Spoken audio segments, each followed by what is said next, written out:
Ah non, c'est nickel. Bien. Ça met de l'ambiance. Ouais. On laisse les gens arriver tranquillement. Si je faisais une mesure de votre énergie, là, pour ceux qui ont la caméra avec votre main, ce serait combien votre énergie de 1 à 5? 5. Ah, c'est cool. Ah bah non, j'ai pas de marge de progrès. Bon, bah 0. Tu demanderas avec les deux mains après, Mathieu. Ah bah, Sophia, c'est carrément 9. Ah oui, d'accord. Génial. Salut Charlotte. On a parlé de toi hier. J'ai une personne qui te connaît et qui m'a dit que tu me passais le bonjour. Bon, n'hésitez pas à activer votre caméra aussi pour qu'on voit vos têtes. C'est plus fun. Ah, il y a Tiffen qui nous rejoint.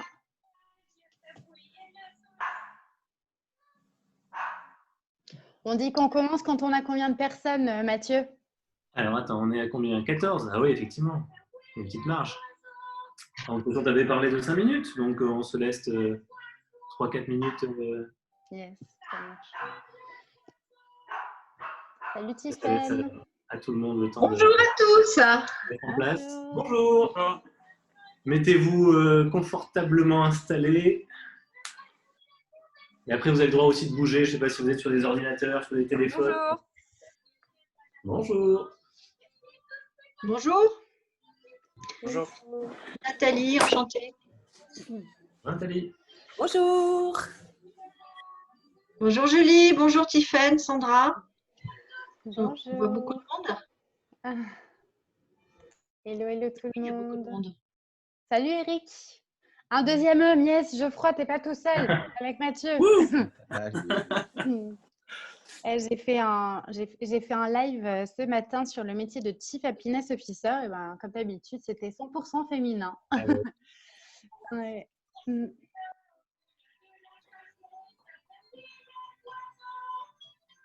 Il y a Charlotte qui nous dit souci de Zoom. Ok, ok Charlotte, pas de souci. Tant que tu nous entends, c'est bon. Est-ce que tu nous vois aussi? J'espère.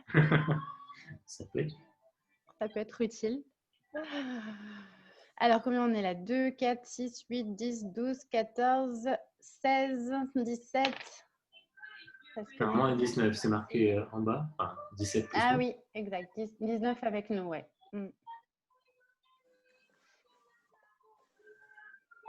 Bon, pour ceux qui nous rejoignent, là, n'hésitez pas à activer vos caméras. On est tous très beaux.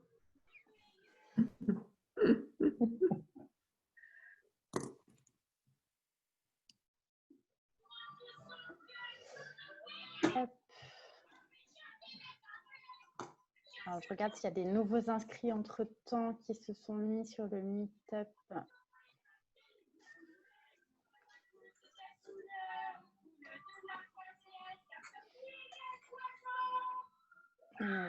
On va se laisser 1 ou 2 minutes encore pour que les autres nous rejoignent. Et puis après, ça arrivera aussi petit à petit. Le temps que chacun aille aux toilettes, prenne un verre. Prenez-vous à boire. Quelque chose pour manger. Entourez-vous de coussins. Est-ce qu'il faut prendre des choses à noter, Mathieu? Parce que je le dis aux autres, hein, mais je ne sais absolument pas ce que Mathieu nous réserve. Je connais Mathieu, je sais que ça va être super, mais je ne sais pas du tout ce qu'il nous réserve. Des choses à noter, non, mais en tout cas, voilà, c'est pour ça qu'on va essayer d'enregistrer la visio pour vous envoyer le replay. Et puis ensuite, on va voir avec le vous envoyer le diaporama si vous avez envie de revoir ou de partager les infos ensemble. Donc voilà, si vous souhaitez envoyer soit à moi ou à Julie ou les deux en message privé votre adresse mail, comme ça on est sûr de pouvoir vous envoyer tout ça. Et puis sinon, voilà, juste à être présent et à vivre plein de choses positives, je l'espère. Yes.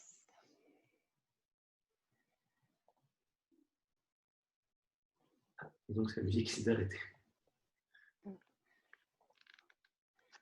Je vais faire, pour démarrer, peut-être je vais faire une présentation rapide du Meetup, puis après on démarrera, puis les personnes suivantes arriveront petit à petit. Alors, bon, là, j'en connais plein qui sont déjà des adeptes du meet-up de Montpellier parce qu'il faut savoir que, alors, du coup, je me présente déjà, je m'appelle Julie, pour ceux qui ne me connaissent pas. Je suis de Montpellier, donc j'organise chaque mois un meet-up depuis presque 4 ans d'ailleurs sur Montpellier. Ce meet-up, en fait, il a vocation à sensibiliser sur le sujet du bien-être au travail et de donner des outils aux personnes après qui veulent être acteurs de leur propre bien-être, mais aussi commencer à sensibiliser les gens autour de soi. Et donc, voilà, chaque mois, je propose à un intervenant de venir nous parler d'un sujet. Donc, si vous êtes allé sur la plateforme de Happy at Work, on a abordé plein de sujets différents parce que le bien-être au travail, c'est une infinité de sujets comme l'intelligence émotionnelle, l'intelligence collective. On a fait beaucoup de meet-up là-dessus. On a fait des meet-up sur les questions de sens, sur l'éducation aussi, sur les clés de notre propre bien-être au travail. Enfin, voilà, il y a énormément de choses en méditation aussi. Enfin, voilà, il y a eu plein de choses. Et donc, voilà, le dernier meet-up que j'avais fait du coup à Montpellier, c'était en février. C'était un meet-up sur les clés de l'intelligence collective du coup et comment apprendre, comment avoir les bons outils pour collaborer. C'était super chouette. Et du coup, après, il y a eu le confinement. Donc, il y avait tous les meet-ups qui étaient prévus jusqu'à juin et donc malheureusement, tout a sauté. Sur le coup, j'ai pas eu envie de les reprendre en ligne et du coup, ce meet-up de septembre était prévu avec Mathieu. On en avait parlé avant le confinement, hein, il me semble, de ce meet-up-là. Et donc, on s'est dit qu'est-ce qu'on fait en septembre? Est-ce qu'on le maintient? Parce qu'il faut savoir que Mathieu est sur Bordeaux. Et on s'est dit qu'on allait le maintenir, mais qu'on allait tester la version en ligne. Donc voilà, c'est la toute première fois que je propose ce meet-up en ligne. Et du coup, c'est super cool parce que ça s'ouvre à d'autres gens qui ne sont pas aussi de Montpellier. Donc, je suis hyper contente. Et peut-être que ce sera un second souffle pour le meet-up et peut-être que du coup, ils vont tout le temps être en ligne maintenant. Je ne sais pas. On va voir comment ça se passe. Mais donc voilà. Et pour me présenter, moi, très rapidement, je suis facilitatrice en bien-être au travail. Sur Montpellier, du coup, j'interviens dans les entreprises sur le sujet de la qualité de vie au travail et je forme aussi les personnes au métier de Chief Happiness Officer parce que c'est un rôle sur lequel moi, je suis particulièrement engagée. Donc voilà, donc si vous voulez parler de tout ça avec moi après en off et tout, c'est avec grand plaisir que j'échange avec vous. Vous pouvez me trouver sur LinkedIn, sur Instagram, sur Facebook, sur tous les réseaux. Et voilà, pour les présentations. Donc du coup, le meet-up en fait est soutenu par la Fabrique Spinoza. Je ne sais pas si tout le monde connaît. La Fabrique Spinoza, en fait, c'est un think tank. Alors non, Mathieu, corrige-moi, il ne faut plus dire think tank, c'est un laboratoire d'idées. Je crois que c'est comme ça qu'il faut dire maintenant. Oui, c'est ça, un think do. Ouais. C'est ça, ouais. En gros, bon, voilà, la Fabrique Spinoza a décidé de travailler sur le bonheur citoyen de façon générale et donc ils ont plein de groupes de travail qui travaillent à la fois réfléchissent sur le bonheur dans le travail, mais aussi dans l'éducation, dans le logement, dans la spiritualité. Enfin voilà, il y a énormément de sujets qui sont abordés. Avec Mathieu, on est bénévole de la Fabrique Spinoza et c'est d'ailleurs à travers la Fabrique notamment qu'on s'est rencontrés puisqu'ils ont créé une communauté qui s'appelle les Pasteurs du bonheur au travail et donc voilà, l'événement est soutenu par la Fabrique et je vous invite aussi à aller suivre les actus de la Fabrique Spinoza, de vous abonner à leur newsletter parce qu'il y a plein d'initiatives et plein de choses très très riches qui se passent dans plein de villes de France et peut-être dans la vôtre. Donc voilà, si vous voulez aussi être acteur et faire des choses de votre côté par rapport à ce sujet du bonheur de façon générale,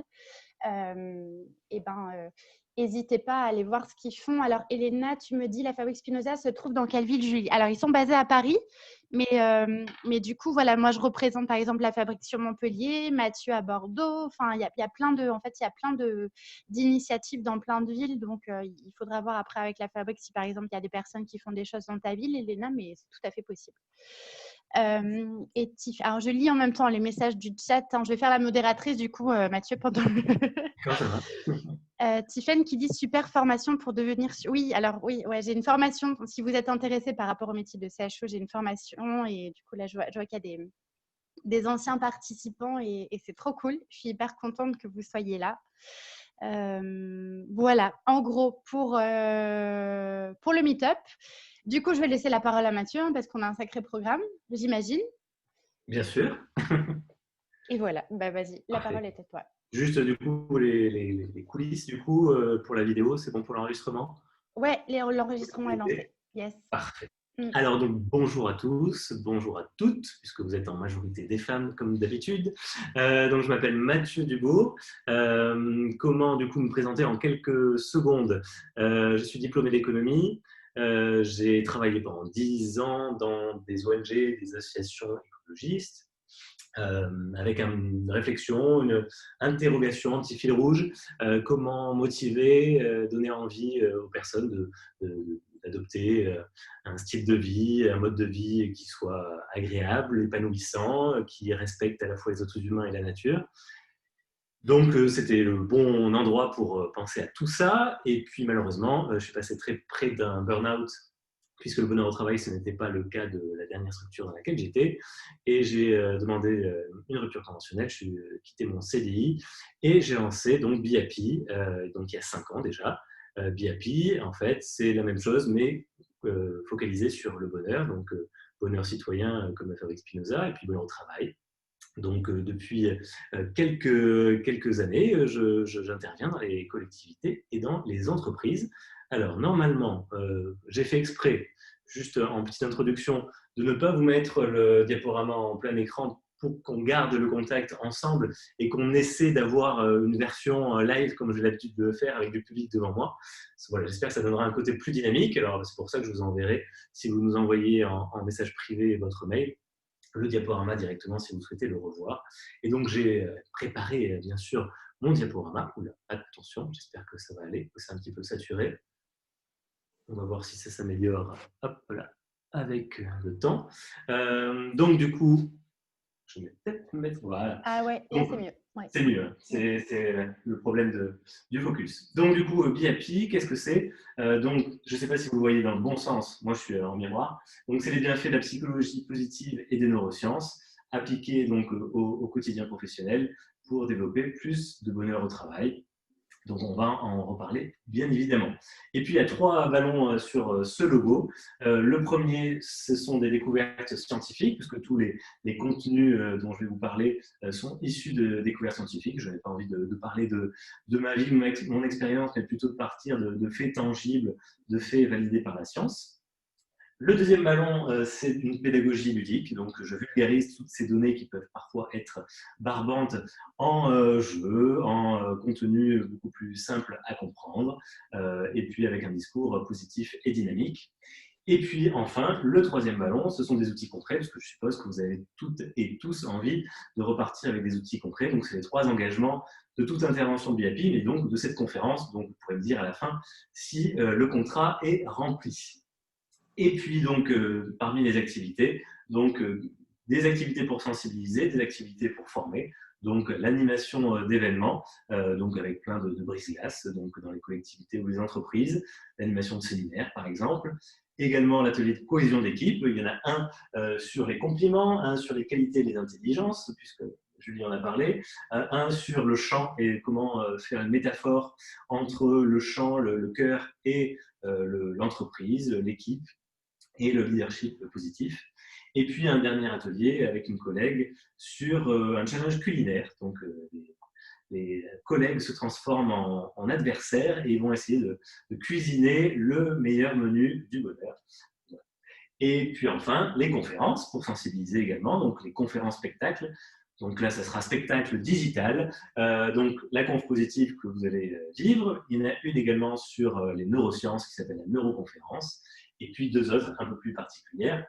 Une que j'ai créée pendant le confinement qui s'appelle Covid 2019, la vie pro-perso d'après, pour faire le point avec les équipes sur ce qu'on a vécu. Et puis la dernière qui est plus une conférence scientifique sur le voyage d'un atome, du Big Bang à aujourd'hui. Donc c'est plutôt un cours d'histoire entremêlé avec la psychologie positive. Donc c'est aussi quelque chose de particulier. Et puis enfin, je vous disais sensibilisation et formation. Et donc 10 formations, je crois que j'en ai oublié une ou deux. Donc celle sur les Chief Happiness Officers que je développe depuis 5 ans. Maintenant, vous allez voir, je parle de plus en plus d'expériences collaborateurs et donc j'en ai créé une à ce propos, une sur le design thinking, sur la conduite de projets collaboratifs et positifs, sur la prise de parole en public, etc., etc. Si vous souhaitez en savoir plus, je n'en dis pas plus, allez directement sur le site de BeHappy, b-happy.fr. Comme ça, c'est fait. Ensuite, le programme. Donc, on va vivre donc une conférence d'une heure 30. J'espère que vous allez que le temps va passer très vite et que vous n'allez pas voir le temps passer justement. C'est l'habitude que l'on a généralement puisque j'essaie de faire des conférences spectacles, c'est-à-dire une conférence qui mêle à la fois une conférence scientifique, atelier de cohésion d'équipe, parce que vous allez voir, il y aura quelques petits jeux et quelques petits moments de bonne humeur, et puis aussi One Man Show, parce que j'aurai l'occasion de rentrer dans des personnages incroyables et donc dans des petits sketchs, justement, pour vous amuser, puisque dans les neurosciences, la façon la plus utile, la plus efficace d'apprendre, c'est par le jeu. On retrouve dans beaucoup de mammifères, et c'est le cas chez les êtres humains. Donc, si vous y voyez bien, normalement, oui. Tout d'abord, nous allons essayer de nous poser des questions. Qu'est-ce que le bonheur? Puis, qu'est-ce que le bonheur au travail? Pourquoi en parler? Donc, ça peut être une question qui vous intéresse. Comment je peux convaincre les autres, et notamment dans les entreprises ou les collectivités, comment donner envie de parler de ce sujet du bonheur au travail? On verra qu'on peut bien sûr intervertir l'expression. Ça peut être qualité de vie au travail, ça peut être mieux-être au travail. Tout dépend de vos interlocuteurs. Ensuite, on se posera la question de qu'est-ce que la psychologie positive, c'est le but de cette conférence, et également quels sont les liens avec les neurosciences. Et puis la partie principale, ça sera comment justement déployer le bonheur au travail, la psychologie positive et les neurosciences au travail. Donc on parlera d'expérience collaborateur, du Chief Happiness Officer et d'une boîte à outils. Justement, je vous dévoilerai des outils justement en lien avec la psychologie positive et les neurosciences. Vous le voyez ici, des surprises pour terminer cette conférence et vous maintenir en haleine. Et puis évidemment, on terminera par des questions-réponses. Donc même si Julie modère vos propos, en tout cas les sélectionne et les recopie pour qu'on puisse échanger plus rapidement à la fin, n'hésitez pas à noter aussi vos questions pour qu'on puisse en reparler. À la fin, j'ai prévu 10 minutes, un quart d'heure. On verra en fonction du temps qui va se dérouler. N'hésitez pas également, puisqu'on a la chance d'être en digital, d'utiliser les bons côtés de Zoom. Vous voyez en bas, il y a un bouton normalement réaction, donc vous pouvez réagir à tout moment, mettre des petits cotillons, mettre des petits pouces, des smileys, comme le fait Julie en ce moment. Donc n'hésitez pas justement pour réagir. Et puis bien sûr, si vous avez des questions, notez-les pour intervenir à la fin. Pour la vidéo, comme Julie vous l'indiquait au début, si c'est possible d'allumer toutes et tous vos vidéos pour qu'on puisse vraiment être comme dans une seule et même salle et pour que je puisse interagir avec vous, puisque vous verrez que j'aurai besoin de cobayes, de volontaires pour mes découvertes scientifiques et pour qu'on puisse tester tous ensemble les découvertes scientifiques en psychologie positive et en neurosciences. Est-ce que c'est bon pour tout le monde? Est-ce que tout le monde peut lever son pouce sur son écran ou par le petit outil réaction? Voilà, super, parfait, très bien. On est combien? On est 31, donc on devrait atteindre normalement la cinquantaine de participants. Donc, accrochez vos ceintures, c'est parti donc pour ce moment de plaisir. Et puis, bien sûr, n'hésitez pas à vous lever pour aller chercher un verre d'eau ou des boissons alcoolisées avec modération, bien sûr. Pour être bien, on va essayer de passer l'apéro tous ensemble. Moi, du coup, je suis au travail, je ne bois pas, bien sûr. Donc, c'est parti. Avec, donc, pour commencer, on va parler donc du bonheur, puisque le bonheur, c'est une notion qui nous intéresse toutes et tous, puisque vous suivez Julie, vous êtes inscrit à cette conférence. Et donc, Qu'est-ce que le bonheur? Le bonheur, du coup, on pense souvent que c'est quelque chose de flou, que c'est quelque chose de subjectif, et notamment quand on parle de bonheur au travail. Alors, je vais vous montrer tout de suite, et notamment aussi avec les découvertes scientifiques qui ont été menées, que le bonheur, ça peut être quelque chose aussi de très concret. Alors, le bonheur, il va se décomposer en 3 parties. Et donc là, c'est issu de travaux de l'OCDE sur le bien-être subjectif. Alors, vous voyez que déjà, les expressions changent en fonction de la personne qui rédige l'étude. Donc, pour l'OCDE, le bien-être subjectif, on va appeler ça le bonheur, c'est le bonheur ressenti, donc c'est-à-dire les émotions. Donc, les émotions, on peut les évaluer dans son quotidien personnel, mais aussi professionnel. Et bien sûr, j'ai pris des exemples dans le monde professionnel, avec la pérennité du poste, les horaires, est-ce qu'on a des missions claires, l'ergonomie de notre poste de travail. Donc tout ça, ça peut engendrer des émotions positives ou négatives. Ça, c'est la première composante du bonheur. Il y en a une deuxième, puisque sinon ça serait trop simple, et vous savez bien que le bonheur est difficile à saisir, c'est le bonheur évaluatif. Donc on va évaluer, donc c'est par rapport à des objectifs que l'on se fixe. Donc quel est notre bonheur idéal, quel est notre bonheur présent, et on va comparer. Donc, par exemple, sur la rémunération, on peut comparer. On peut comparer par rapport à des formations continues, est-ce qu'on en a assez ou pas, par rapport aux perspectives d'évolution, et également par rapport à la reconnaissance sociale de son poste. On peut évaluer voilà, entre ce que l'on a en ce moment et ce que l'on espère avoir. Et puis enfin, on a le bonheur aspirationnel par rapport à l'aspiration, donc le sens que l'on met dans son travail, donc la fierté, l'utilité, l'épanouissement, l'éthique, l'adhésion aux valeurs, tout ça aussi on peut le sonder, l'évaluer en fonction de son intérêt, de son échelle de valeur. Et là également, on va pouvoir mesurer plus ou moins ce bonheur-là. Donc vous voyez, 3 critères, 3 indicateurs différents pour évaluer le bonheur. Et bien sûr, ils sont à la fois complémentaires et ils s'additionnent, puisque effectivement, le bonheur est une définition difficile à saisir, mais vous voyez qu'il y a des scientifiques qui sont capables de le faire. Et donc, on peut l'appliquer également au travail. Donc, si on vous dit que le bonheur au travail, c'est quelque chose de trop flou ou d'insaisissable ou trop subjectif, vous voyez qu'on peut le rendre beaucoup plus intelligible. Alors, justement, le bonheur au travail, maintenant, parlons-en. Alors, moi, j'ai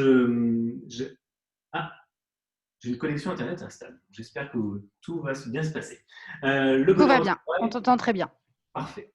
Le bonheur au travail, bien sûr, c'est une obligation aussi légale. Alors, ça peut surprendre peut-être certains.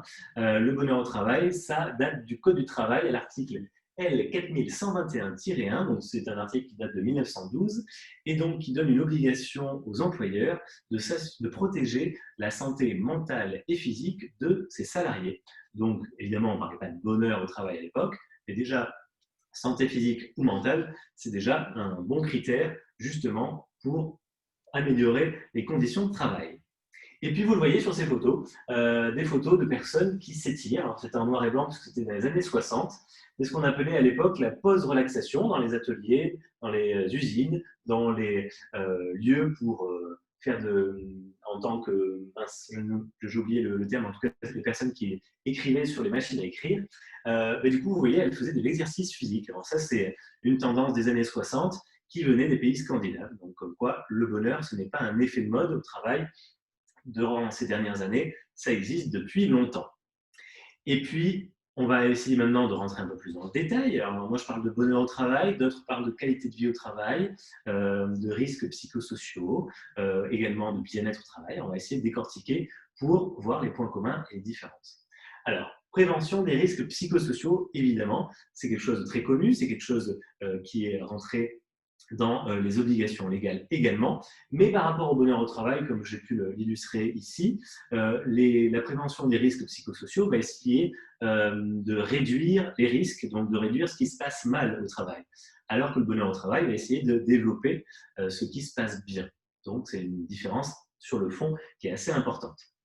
On parle également de qualité de vie au travail. Alors, la qualité de vie au travail, généralement, c'est sur des thématiques, sur des enjeux qui sont liés, bien sûr, au travail et pas à la vie personnelle. Le bonheur au travail, lui, ne fait pas de différence entre le salarié qui va quitter son entreprise et la personne qui est juste derrière ce palier.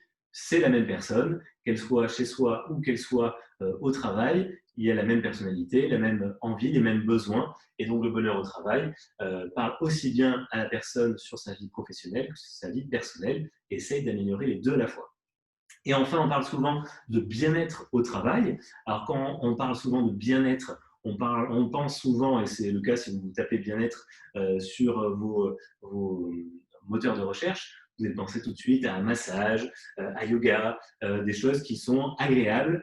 Et là où on peut trouver une différence, c'est que le bonheur au travail repose sur des sciences, les sciences du bonheur, donc notamment la psychologie positive et les neurosciences. Donc, il y a des fondements beaucoup plus scientifiques que les massages ou le yoga qui ont aussi, bien sûr, des vertus qui ont été validées parfois par la science, mais en tout cas, il y a une assise beaucoup plus scientifique, comme je vous en ai parlé, avec la définition de l'OCDE. Alors, maintenant qu'on a vu le bonheur, maintenant qu'on a vu le bonheur au travail et qu'on a réussi à le différencier, il est important de se demander maintenant pourquoi agir sur le bonheur au travail. Et pour cela, je vais vous présenter une parenthèse négative.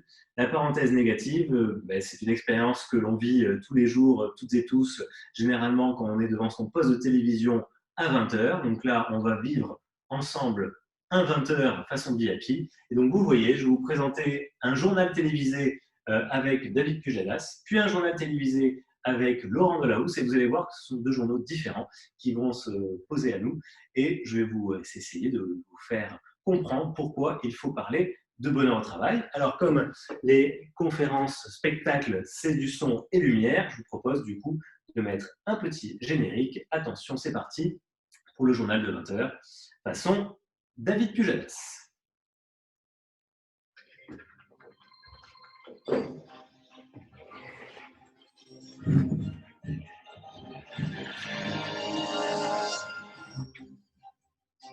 Mesdames, Messieurs, bonsoir. À la une de l'actualité, le rapport mondial 2018 sur le bonheur vient d'être publié par les Nations Unies.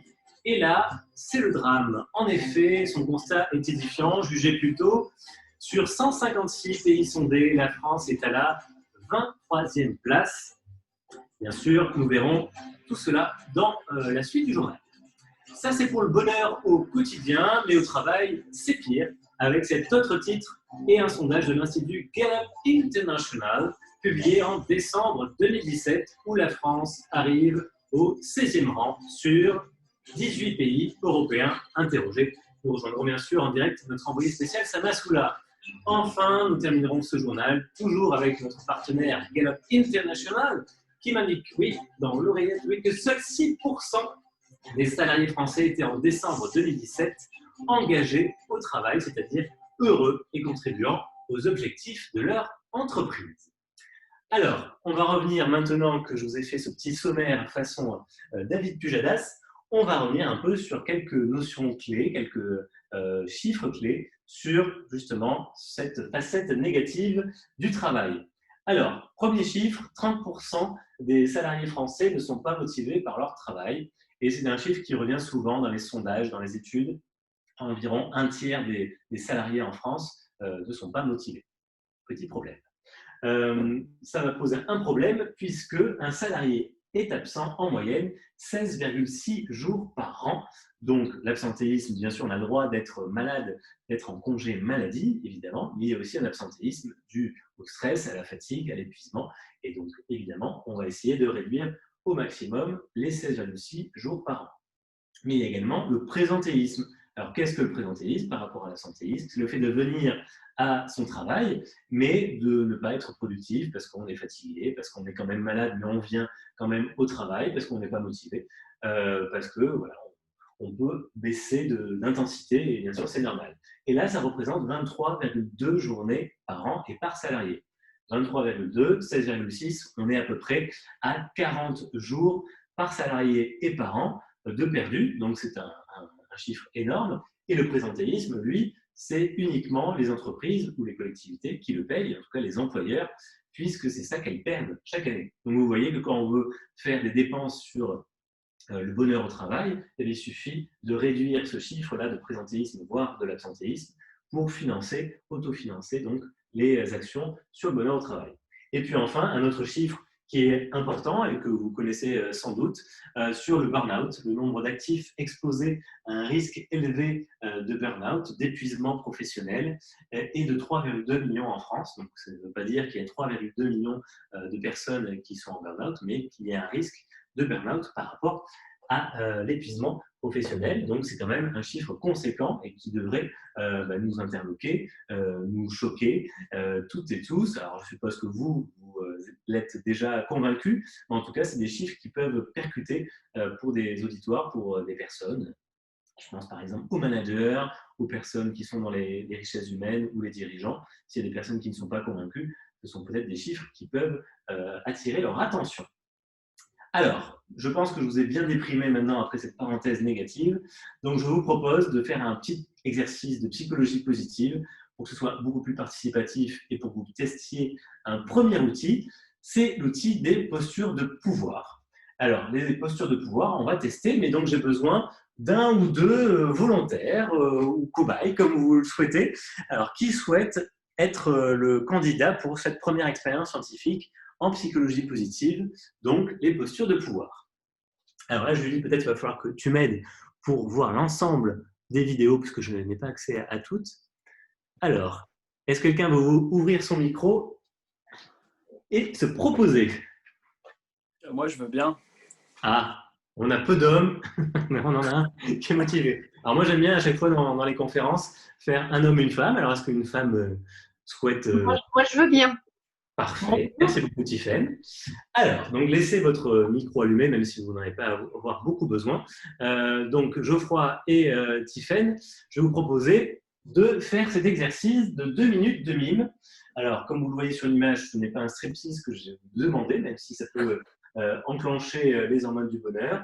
Je vous propose de tester 2 minutes de quelqu'un qui a du pouvoir. Alors, si vous n'avez pas le mot pouvoir, quelqu'un qui se sent bien dans ses baskets, quelqu'un qui se sent sûr de lui. Donc, vous pouvez le faire soit debout, soit assis. Voilà, je vois que Tiffaine s'installe confortablement, mais voilà, parfait, très bien. Voilà, on peut avoir des tenues un peu choquantes. Voilà, on parlait souvent dans les transports en commun des hommes qui prennent de la place. Mais c'est une façon aussi de montrer qu'on est bien dans ses baskets sans aller… voilà, merci Tiffaine, de bien être ancré au sol. Là, on a l'impression de voir Wonder Woman qui est chez elle. C'est parfait. Et donc, tout ceci, alors je vous conseille de le faire pendant 2 minutes, hein, toutes et tous, maintenant que vous avez vu ce que ça peut donner avec Geoffroy et Tiffaine. Merci, vous pouvez reprendre une activité normale. Tout cela, en faisant ça 2 minutes, ça va augmenter votre taux de testostérone. Alors, il y en a aussi bien chez les hommes que chez les femmes. C'est l'hormone de la prise de risque. Donc, l'hormone de la prise de risque pour aller taper quelqu'un, mais aussi pour lui faire un compliment, parce que les deux ne sont pas faciles à faire. Ça diminue également notre taux de cortisol, c'est l'hormone du stress. Et bien sûr, tout cela, ça va augmenter notre confiance en nous. Donc, si vous n'avez pas confiance en vous avant un coup de fil ou avant une réunion importante, 2 minutes de posture de pouvoir, ça va vous aider justement à vous requinquer. Et cela, ça a été mené par l'université d'Harvard en faisant des tests salivaires auprès des étudiants avant et après les postures de pouvoir. Voilà, on pourra en reparler, même si Tiffaine a envie de parler. Je peux témoigner parce que je suis formatrice pour le Négo Training, qui est une formation pour apprendre aux femmes à négocier leur salaire. Et en tant que formatrice bénévole, à chaque fois, par rapport aux personnes formées, je leur fais la posture de Wonder Woman pour leur dire que c'est des super nanas et voilà. Mais je pense que, et je vois tout à fait l'étude dont tu parles, parce que effectivement la vidéo d'Ami Cudi est très très juste pour présenter effectivement les différentes étapes de ces postures de pouvoir, quoi. Super, merci pour ce retour d'expérience. Donc, n'hésitez pas à garder tous ces retours d'expérience pour qu'on en parle à la fin de la conférence. Ça va être hyper intéressant. Alors, donc, maintenant qu'on a testé les postures de pouvoir, je vous propose de rencontrer le spécialiste, j'ai envie de dire, en posture de pouvoir dans la France entière. Bien sûr, ce spécialiste, c'est Laurent Delahousse, Laurent Lamèche, comme on l'appelle dans le milieu. Et donc, je vous propose de faire un deuxième journal de 20 heures, mais cette fois-ci, vous allez voir, c'est complètement différent, puisque c'est Lolo qui s'y colle. Attention, c'est parti.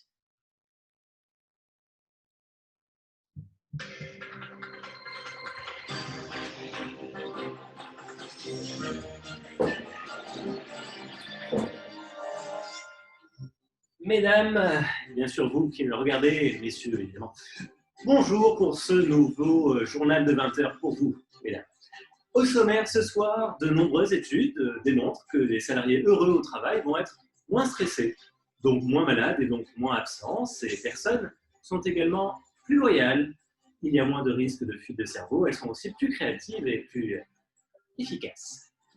La nouvelle vient de tomber. Selon le département d'économie de l'université de Warwick, un salarié heureux est 12% plus productif, un salarié malheureux 10% moins productif. Bien sûr, décryptage tout à l'heure avec notre spécialiste sur le plateau. Dernier titre ce soir avec ce nouveau sondage de Gallup International. Encore et toujours, son enseignement est clair, 100% des personnes qui ont préféré ne pas regarder le journal de 20 heures ce soir pour participer à la compte positive se déclarent heureux et on peut s'applaudir, bravo, bravo, on peut s'applaudir. Merci à vous pour ces applaudissements muets puisque vos micros sont éteints. En tout cas, ça me fait plaisir de les voir.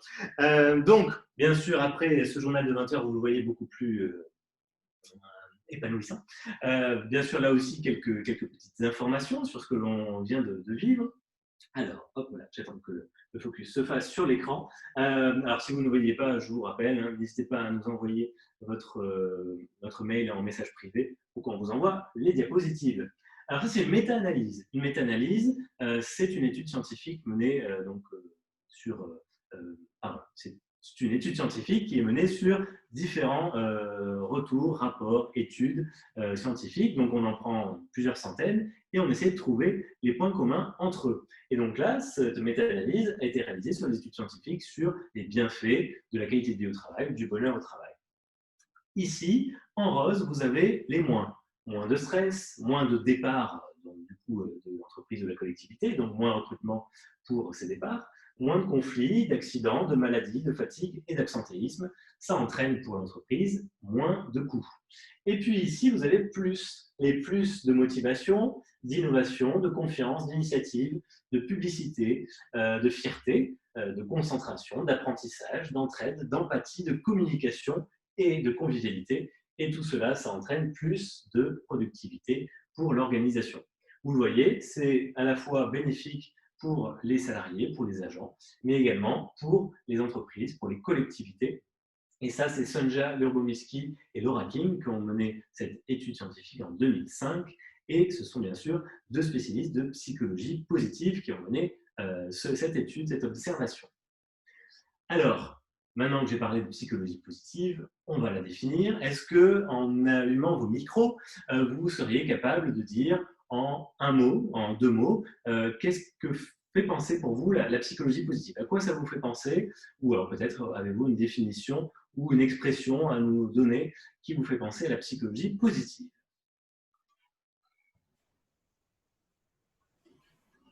C'est voir le verre à moitié plein. Merci. Merci Sophia, à chaque fois on me l'a fait, donc j'attendais cette réponse. Effectivement, c'est voir aussi le verre à moitié plein, mais pas que. Autre réponse? C'est s'intéresser. L'utilisation de phrases toujours positives. Alors, utilisation ne pas utiliser, ne pas, jamais, etc. Par exemple. Ouais, par exemple par la communication non violente, exactement. Et Anne-Sophie, du coup, je ne vous ai pas entendu.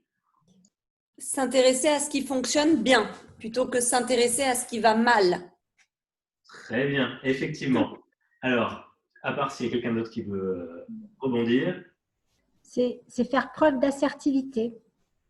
Aussi, effectivement, tout à fait. Tout cela est juste. Et donc, moi, j'aime bien résumer en un schéma, puisque je fais la vulgarisation scientifique. Et d'abord, on va commencer par la psychologie clinique. Alors, qu'est-ce que c'est? En gros, c'est réparer ce qui va mal en se focalisant sur les faiblesses, les problèmes, les pathologies de l'être humain. Si on force à grands traits et on résume, c'est de passer d'un état négatif à un état neutre. Et les psychologues se sont interrogés sur leur métier, ce qui est toujours une bonne chose à faire. Je vous encourage à le faire. Donc, ils sont interrogés sur leur métier, leur contenu, et ils sont trouvés que c'était se focaliser beaucoup sur les choses négatives. Alors là aussi, ils ont mené une méta-analyse pour voir dans le monde entier combien de pourcentage dans les études scientifiques en psychologie il y avait de pourcentage sur les choses négatives et combien de pourcentage sur les choses positives. Alors, cette étude a été menée de 1900, j'hésite, de 65 à l'an 2000, je crois. Et du coup, il y a 95% des études scientifiques, en tout cas en psychologie clinique, qui ne traitent que de pathologies, de problèmes ou de faiblesses. 5% seulement ne parlent que de choses positives. Et donc, c'est pour ça qu'au début des années 2000, une branche de la psychologie a été créée, donc la psychologie positive. Elle s'intéresse à tous les outils qui permettent de bâtir ce qui va bien. Et donc, pour cela, il y a les forces de caractère, donc ce sont les qualités, mais également les réussites ou l'épanouissement. Et donc, vous voyez que contrairement, comme je vous le disais tout à l'heure, avec les risques psychosociaux, là, on va essayer de passer d'un état neutre à un état positif, comme l'a très justement dit Anne-Sophie tout à l'heure. Donc ça, c'est pour la définition théorique, mais j'ai envie de vous faire participer à un deuxième outil de psychologie positive pour vraiment que vous viviez, que vous expérimentiez ce que c'est, avec les interviews positives. Alors généralement, on le fait en grande assemblée, en binôme. Là, je vous propose de le faire donc chacun dans votre tête et on va essayer de partager pendant 2-3 minutes vos réponses. Alors, pour cela, il va falloir vous prêter à ce jeu, allumer vos caméras, vous pouvez ouvrir vos micros, et donc je vous propose de regarder attentivement l'écran. Vous avez donc des chiffres qui apparaissent, et je vous propose de sélectionner au hasard un des chiffres qui se trouve sur l'écran. C'est bon pour vous? Attention, magie de l'informatique. Il y a des énoncés qui vont apparaître, donc je vais vous proposer de répondre à la question qui s'affiche derrière le chiffre que vous avez choisi. Alors, je vais bien sûr les lire si vous ne les voyez pas. En numéro 1, raconte-moi le moment où tu as le plus ri de toute ta vie. En numéro 2, décris-moi le cadeau ou la surprise qui t'a fait le plus plaisir de toute ta vie. En numéro 3, remercie une personne qui est dans cette pièce ou ailleurs dans le monde que tu apprécies énormément. En numéro 4, remercie la partie de ton corps que tu apprécies le plus. En numéro 5, raconte-moi ton souhait le plus fou. En numéro 6, décris-moi le lieu que tu as visité dans lequel tu n'as jamais été aussi bien de toute ta vie. En numéro 7, dis-moi avec quel personnage, réel ou fictif, actuel ou passé, tu as adoré partager une journée. En numéro 8, raconte-moi l'échec ou l'épreuve qui t'a le plus apporté dans ta vie et dont tu es reconnaissant ou reconnaissante aujourd'hui. Et enfin, numéro 9, décris-moi l'action que tu as réalisée dont tu es le ou la plus fier. Maintenant que je vous ai énoncé tous ces énoncés, justement, on va faire un petit tour d'écran, justement, pour voir quels sont vos meilleurs moments de votre vie grâce à ces petites questions. Alors, qui souhaite parler, prendre la parole pour nous raconter le chiffre qu'elle a choisi et la réponse qu'elle souhaite donner? Allez, je me lance. Allez, Julie. Moi, j'avais pris le chiffre 5 et du coup, c'est « Raconte-moi ton souhait le plus fou ». Je dirais que mon souhait le plus fou, tu sais, j'aimerais bien, comme à l'époque où le service militaire était obligatoire, et ben, j'aimerais bien qu'on ait un espèce de service civique obligatoire où on apprenne aux gens à se connaître et à être bienveillants les uns avec les autres. Ce serait top, une espèce de truc obligatoire avant de commencer sa vie professionnelle, par exemple, tu vois, hein, quelque chose comme ça. Carrément. Très bien, voilà, merci beaucoup, Julie. Qui d'autre? Ah, Geoffroy, l'image est apparue. J'ai aussi pris le numéro 5. Ouais. Du coup, moi, ce serait, je sais pas, une espèce d'application, un peu comme un correcteur d'orthographe, mais ce serait un correcteur pensée. Dès que tu as un petit coup de mou, tu as un petit génie qui apparaît et qui te booste avec des jolies phrases comme tu le fais et qui te remotive. Vraiment un truc qui soit tout le temps constamment avec nous. C'est un peu perché. Hein. Non, pas du tout. Alors, du coup, Julie, je ne sais pas si tu vas pouvoir m'aider.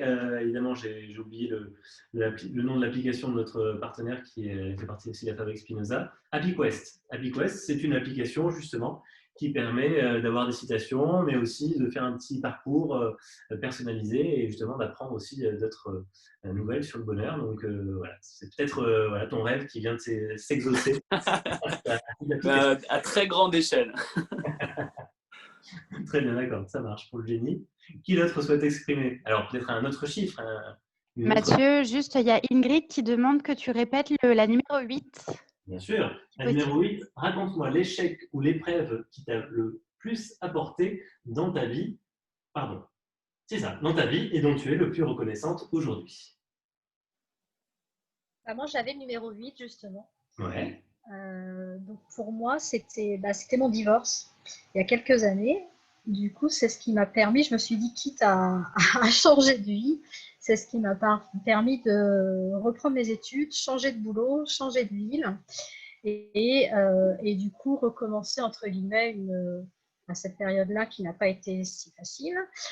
Et ça m'a pris quelques temps, 2-3 ans quand même, pour rebondir et faire totalement autre chose. Et quitte à changer une chose dans la vie, finalement, j'en ai changé plein. Mon boulot, mes études et de ville aussi. Donc, du coup, ça m'a permis de faire un petit tour de nouvelle vie pour moi à ce moment-là, quoi. Super, merci beaucoup Sylvia. Voilà. Alors, effectivement, on peut s'interroger quand on tombe sur cette phrase-là par rapport à toutes les autres qui sont très optimistes, positives. Mais vous le voyez, du coup, la réponse à cette question est peut-être la plus intéressante parmi les autres. C'est parce que, du coup, effectivement, et vous le savez, les personnes qui ont eu des accidents, qui ont connu des problèmes, souvent ont pu se remettre en question, ont pu hiérarchiser leurs priorités et on peut être touché du doigt ce que c'est que le bonheur au travail, ou le bonheur personnel. Donc, c'est une bonne façon de tester, s'éprouver. Et donc, quand on parle de burn-out, quand on parle d'autres épreuves comme Sylviane m'a raconté, effectivement, on peut aussi toucher du doigt avec un peu de recul le bonheur, même si sur le moment, c'est compliqué. Un autre chiffre, un autre énoncé? Je veux bien. Allez. Merci. Alors, j'avais pensé au 4. Hein. Est-ce que tu peux me relire exactement? Remercie la partie de ton corps que tu apprécies le plus. Alors, je ne m'attendais pas à en parler, mais c'est ce qui m'est venu tout de suite. Je porte une prothèse tibiale, c'est-à-dire que j'ai un bout de jambe en moins. C'est de naissance. Et je remercie tous les jours ce bout de jambe en moins et cette prothèse qui me porte depuis 50 ans maintenant. C'est pas toujours facile, mais je suis fière. Voilà, je suis fière de cette partie, de cette moitié de partie de jambe qui me permet effectivement de faire plein de choses. Voilà. Super, génial. Alors là, évidemment, à chaque fois, je suis étonné par toutes vos expériences. Et effectivement, voilà, c'est super. Et souvent, c'est une question qui fait sourire. Et justement, on dit toujours les yeux, les mains. Alors là, effectivement, c'est une réponse qui a beaucoup de sens. Donc, merci beaucoup. Je ne pensais pas, ça m'est venu tout de suite comme ça. Là, je me suis dit, allez, j'y vais. En fait, du coup, j'utilise cet outil et d'autres sur un atelier de cohésion d'équipe qui s'appelle le bain des compliments. Et comme vous pouvez vous en apercevoir, une fois qu'on est dans un cadre bienveillant et agréable, du coup, on peut partager plein de merveilleuses choses. Et qu'on se connaisse ou pas, du coup, on peut partager beaucoup d'empathie, de gratitude et de reconnaissance. Donc, merci beaucoup pour vos retours. Alors, malheureusement, du coup, on ne va pas passer non plus toute la soirée, même si je sais que ça peut être hyper intéressant. Du coup, on va au reste des outils. Mais en tout cas, merci pour vous être prêté au jeu de façon si brillante. Alors, donc, maintenant qu'on a parlé de ces expériences, bien sûr, j'ai envie de vous parler d'une citation, ou plutôt d'une chanson. C'est la chanson de Kali, qui s'appelle « C'est quand le bonheur », bien sûr. Alors, c'est quand le bonheur, il le dit 53 fois, je crois, dans cette chanson. On a bien compris son message.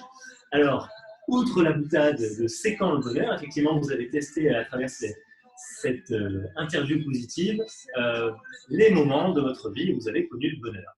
Et pourquoi je vous parle de Kali? C'est parce que peut-être il a eu un diplôme de psychologie positive, puisque la même année, en 2013, Martin Seligman, le papa de la psychologie positive, lorsque vous en parlez tout à l'heure avec la fondation de cette branche, c'est lui qui en fait partie, en tout cas des fondateurs. Martin Seligman a mis en place un protocole scientifique assez intéressant. Il a proposé à des personnes en état de dépression sévère de noter sur un ordinateur à leur réveil une chose importante et joyeuse qui s'est passée dans leur journée de la veille. Donc, ça peut être quelque chose comme le soleil qui revient après la pluie, ça peut être la fin d'un chapitre de roman, ça peut être le sourire de quelqu'un qu'on a croisé dans la rue ou dans un couloir. Et il s'aperçut qu'au bout de 15 jours seulement, ces personnes sont passées d'un état sévère de dépression à un état moyen ou léger en 15 jours, juste avec cet outil. Et donc, ensuite, il y a des personnes qui ont vulgarisé cet outil, et notamment en France, on a une personne qui est très connue, qui vulgarise toutes les découvertes en psychologie positive, bien sûr, vous savez sans doute, c'est Florence Servan-Schreiber, avec son livre très connu, 3 kiffs par jour. Et justement, l'exercice de Martin Seligman, c'est un mélange entre 2 découvertes scientifiques. Et donc, elle en a fait 3 kiffs par jour. Donc, un autre outil à mettre en place dans votre quotidien, un calepin vierge que vous allez poser sur votre bureau ou sur votre table de nuit, si ce n'est déjà fait, parce que je sais que cet exercice est beaucoup publicité. Et vous marquez, avant de vous coucher ou avant de partir de votre bureau, 3 éléments positifs qui se sont déroulés dans votre journée. Et vous allez voir que ça va muscler votre cerveau, comme vous l'avez dit tout à l'heure, à être positif, avoir le verre à moitié plein. Et quand vous allez voir ce calepin, vous allez tout de suite penser à toutes les choses positives que vous y avez marquées. Vous allez pouvoir aussi vous remémorer tous ces instants-là. Et donc, c'est hyper positif pour notre bureau, pour notre cerveau. Ça rime avec. Pour notre cerveau, justement, ça va créer des autoroutes neuronales qui vont permettre de nous relier plus facilement à des instants heureux et à pouvoir les revivre plus facilement. Une question, moi. Oui, bien sûr. Je t'en prie. Pardon. En contact parfois avec des psychologues pour les enfants, l'exercice à faire, c'était le meilleur moment et le moins bon. Du coup, on abordait aussi bien avec des petits-enfants, des jeunes, même des ados, les bons et les moins bons. Alors, justement, ça m'interroge, ça, d'avoir ces 2 approches en même temps. Je ne sais pas votre avis sur le sujet. Alors, bien sûr, je vais en parler justement, que c'est un exercice qui est très intéressant à faire avec des enfants, notamment à table lorsqu'on est avec tout le monde. Alors, la question du pour et du, des côtés négatifs et positifs, bien sûr que c'est intéressant de savoir ce qui s'est mal passé dans la journée d'un enfant pour essayer justement d'y remédier. Il y a une étude scientifique qui a été menée justement entre qu'est-ce qui est le plus efficace entre vouloir arranger ses défauts ou persévérer dans ses qualités. Et on s'est rendu compte que ce qui était le plus efficace, c'était justement de persévérer dans ses qualités et qu'on perdait beaucoup d'énergie en voulant réduire ses défauts. Alors, bien sûr, je ne dis pas qu'il ne faut pas réduire ses défauts, c'est juste une question d'efficacité. Et enfin, une autre étude qui a été menée sur, vous connaissez peut-être, par rapport à la communication non violente, on dit, en tout cas les études ont démontré qu'il faut 3 compliments pour compenser une critique négative. Donc effectivement, ce serait peut-être intéressant par rapport à cet outil dont on vient de parler, de penser à une chose qui s'est mal passée pendant la journée et 3 choses qui sont bien passées pendant la journée. Ok, ouais, merci. De rien. Alors, donc, je rebondis du coup et avec un autre outil de psychologie positive, puisque Florence Servan-Schreiber est allée piocher aussi chez Sean Hatcher, qui est professeur de psychologie positive à l'université d'Harvard. Et lui, il propose plein de petits outils très courts, donc 2 minutes par jour, puisque c'est comme pour un entraînement physique. Pas besoin de faire 1h30 par semaine, mais plutôt 5-10 minutes par jour. Et donc lui, par exemple, il propose la méditation de pleine conscience, il propose que j'oublie, j'ai oublié, mais c'est pas grave. En tout cas, celui que j'ai pas oublié, c'est celui qui est à l'écran. Et donc, c'est le Happy Mail. En tout cas, c'est comme ça que je l'appelle. Plutôt que le Happy Meal, qui est plutôt la version négative, la version bonne pour le corps, c'est le Happy Mail. En fait, c'est très simple. Le matin, quand vous ouvrez votre boîte mail, généralement, ça peut être source de tension, de stress. Combien de mails vous avez reçus? Est-ce que vous allez tomber sur une mauvaise nouvelle?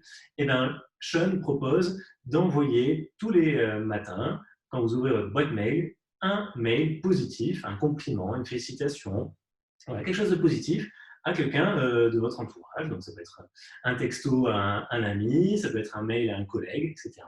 Et donc, vous allez voir que ça va vous permettre de commencer la journée de bonne humeur. Et puis, peut-être qu'aussi, ça va aider la personne qui va recevoir ce message à être de bonne humeur aussi. Et peut-être que ça va faire un effet boule de neige avec cette personne qui va elle-même envoyer ensuite un happy mail. Donc peut-être que ce sera l'outil à conserver pour demain matin. Voilà, le vendredi, c'est une bonne journée pour envoyer des ondes positives.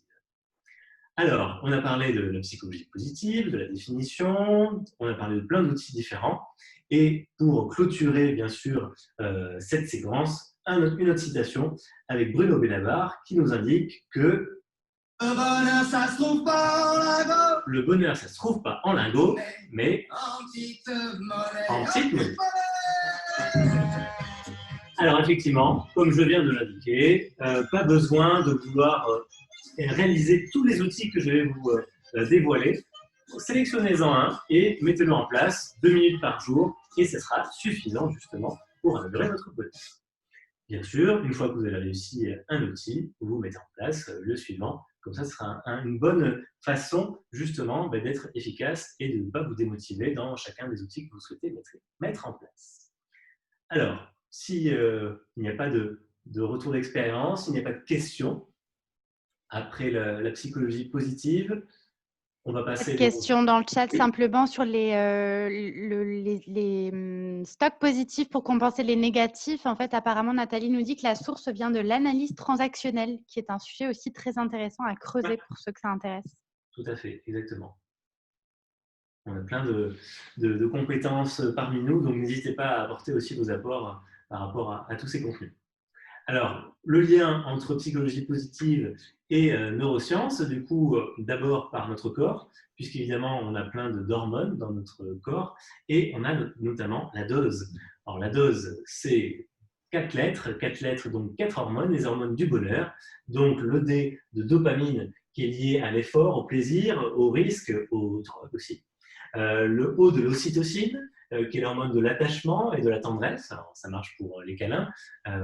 Et puis également la sérotonine, avec le S pour la satisfaction, la fierté. Donc là, on en trouve dans des aliments, par exemple, et notamment les aliments dont je vous parlais au tout début, les aliments du bonheur. Et puis enfin, le E de endorphine, qui endort la douleur. C'est en gros l'hormone du jogger. Peut-être vous en avez entendu parler. C'est un antidouleur que l'on retrouve dans les activités physiques. Par exemple, au bout de quelques minutes, normalement on parle d'une demi-heure de course, eh bien, on se sent mieux et on a envie de continuer une activité physique. Donc, c'est les endorphines qui entrent en jeu.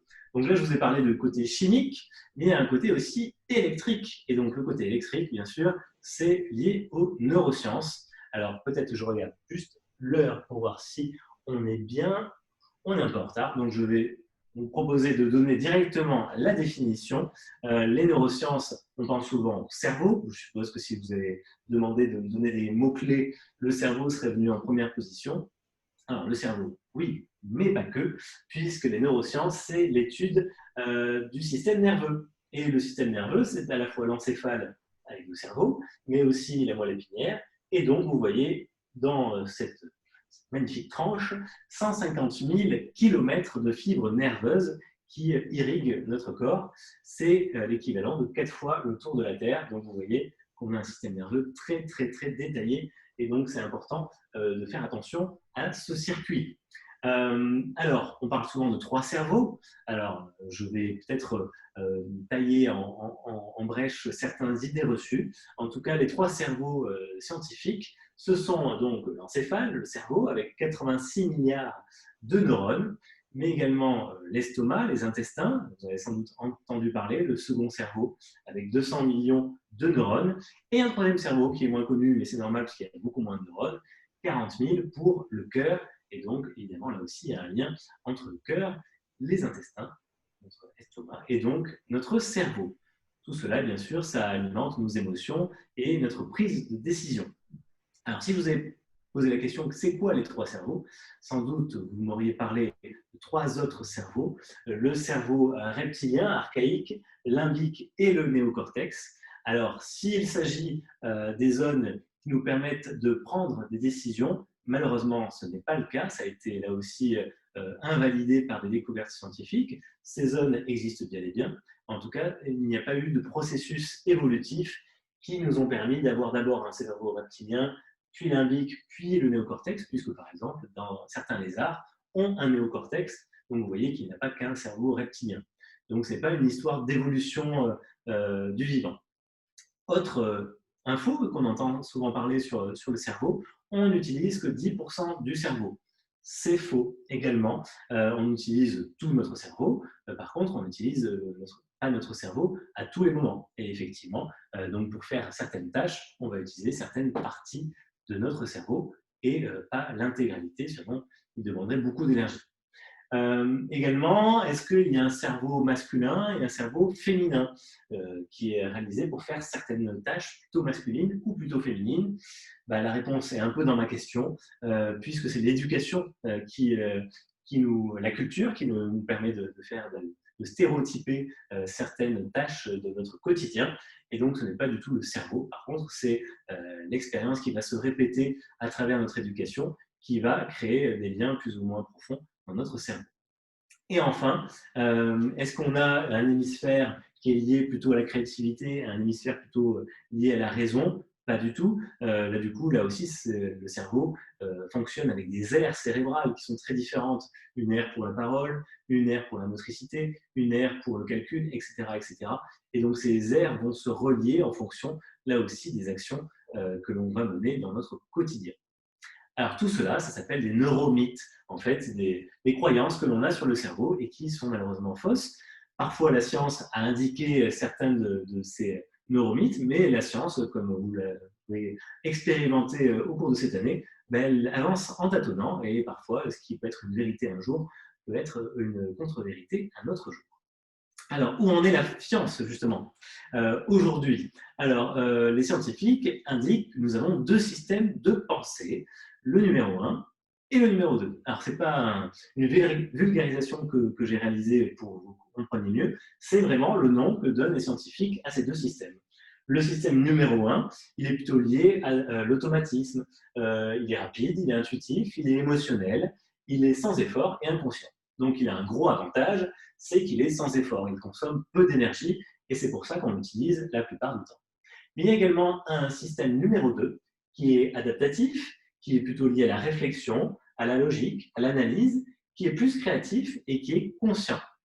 Et donc, comment fonctionne notre cerveau? Dans notre quotidien, nous avons beaucoup d'automatismes, des actions que nous menons tous les jours, et donc nous n'avons pas besoin de beaucoup de réflexion. C'est le cerveau numéro 1 qui agit avec une validation du cerveau numéro 2, bien sûr, toujours. Mais les choses peuvent se faire assez rapidement. Par contre, s'il y a quelque chose de nouveau, s'il y a quelque chose qui surprend, un danger par exemple, le cerveau numéro 2 ne va pas avoir le temps d'agir et c'est le cerveau numéro 1 qui va se mettre tout de suite en action. Il va prendre la place du cerveau numéro 2 qui ne va pas avoir le temps de valider les choses du cerveau numéro 1. Et c'est pour ça que l'on peut faire des choses parfois bêtes, parfois incohérentes. C'est notre cerveau numéro 1 qui prend le dessus sur le cerveau numéro 2. C'est ce qu'on appelle les biais cognitifs. Alors, vous ne les voyez pas ici puisqu'ils sont trop petits, il y en a tellement, mais je pourrais vous les envoyer si vous envoyez votre mail en message privé. Donc, tout un tas de biais cognitifs qui sont répertoriés en 4 catégories. Les biais qui sont liés à nos souvenirs, à la mémoire, bien sûr. Vous savez que quand il y a des problèmes de mémoire, on peut avoir des petits problèmes dans notre cerveau en termes de cohérence. On a aussi la différence avec le trop plein d'informations, l'infobésité. Quand on a trop d'informations dans notre cerveau, et bien là aussi, on peut bugger. Quand on n'a pas assez de sens dans nos actions ou dans notre vie, là aussi, on peut manquer d'informations et donc là aussi avoir des comportements biaisés, des problèmes de prise de décision. Et bien sûr, le plus simple, quand on est dans la nécessité d'agir vite, ben là, on ne va pas avoir le temps de réfléchir et là aussi, on va faire des choses parfois qui ne sont incohérentes. Alors, je vous propose, après la théorie, de passer à la pratique avec un autre jeu. Et donc là, je vais vous demander à toutes et tous de mettre vos micros en on, de les allumer, de les activer. Pas besoin de la caméra, en tout cas pour ceux et celles qui souhaitent rester incognito. Et je vais vous proposer un petit jeu où vous allez devoir parler tous et toutes en même temps. Ce petit jeu, c'est très simple, c'est sur les biais cognitifs. Il va falloir dire à haute voix la couleur du mot qui apparaît à l'écran. Donc, vous allez avoir plusieurs mots. Et donc, bien sûr, l'idée, c'est de lire le plus rapidement possible et à haute voix les couleurs qui sont inscrites à l'écran. Attention, est-ce que vous êtes prêts? 3, 2, 1, c'est parti. Rouge, bleu, vert. Ah, mais du coup, on le voit On plus. voit plus, bah oui. Ouais. Ok, c'est bien. Vert, jaune, bleu, Ouais. Oui, On n'a pas l'écran. l'écran, c'est bien. Alors, C'est compliqué, ouais. Ah oui, On voit plus ton écran. bien sûr, je vais essayer de parler un peu plus fort du coup. Euh, Vous avez réussi à suivre assez rapidement. Maintenant, on va faire une un peu plus complexe. À vous maintenant de lire les couleurs qui sont écrites sur l'écran. Alors attention. Rouge, bleu, vert, jaune, Rouge, bleu, Rose, rose, rouge, rose, rouge, violet, Alors, jaune. vous voyez, c'est un peu plus compliqué quand on veut lire des couleurs qui ne correspondent pas à ce qui est écrit. Ben là, du coup, il y a une infobésité. Donc, avec deux informations, notre cerveau peut être perdu. La couleur et l'écriture. Donc, si j'avais demandé cet exercice à des enfants qui ne savaient pas lire, ils auraient répondu beaucoup plus rapidement que nous, puisqu'ils connaissent les couleurs, mais pas forcément la signification de l'alphabet. Et donc, vous voyez que là, on a un biais cognitif très simple à mettre en place. C'est le biais des couleurs, donc qui a été révélé là aussi par un psychologue, donc justement pour voir quelle est notre plasticité cérébrale et comment notre cerveau peut ne pas être amadoué par certains pièges. Merci à vous, vous êtes prêtés au jeu. Donc maintenant qu'on a fait les biais cognitifs, une petite phrase que j'aime bien citer dans la neuroconf, donc, qui est dédiée aux neurosciences. Au lieu de vouloir adapter notre cerveau au management, c'est plutôt au management de s'adapter à notre cerveau. Bien sûr, tout cela est lié. Voilà pour les définitions. On a parlé de bonheur, on a parlé de bonheur au travail, de psychologie positive, de neurosciences. Donc maintenant qu'on a vu tout ça, comment appliquer toutes ces informations en outils concrets, en posture, en méthode. Et donc pour cela, on va parler tout d'abord de l'expérience collaborateur. Donc, je suis un petit peu en retard, donc on va essayer de rattraper tout cela très simplement.